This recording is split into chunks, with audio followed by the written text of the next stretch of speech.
यो झुलुङ्गे पुल चाहिँ गोर्खा जिल्लाको आरुघाट गाउँपालिका आरुघाटको मङ्गलटार भन्ने ठाउँमा छ। यो चाहिँ बुढी गण्डकीको माथि दुईटा गाउँलाई वारपार जोड्न लागि बनाएको छ। गोर्खा जिल्लाको साइड र अनि पुलपारे चाहिँ धादिङ जिल्लाको साइडलाई जोड्नलाई बनाएको पुल छ।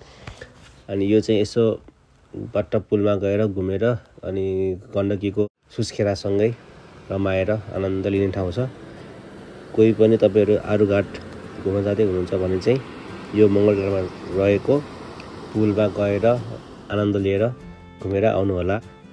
ठाउँ एकदम राम्रो छ। धन्यवाद। अबको केही वर्षपछि चाहिँ 1200 मेगावाटको पावर हाउस बनिसकेपछि त्यो ड्यामले चाहिँ यो गाउँ यो ठाउँ सबै डुबानमा पर्नेछ। त्यसैले समयमै गएर घुमेर अनि अवलोकन गरेर रमाएर आउनुहोस्। धन्यवाद। मिस नगर्नु होला। सबैजना एकचोटि हाम्रो गाउँ घुमेर आउनु होला।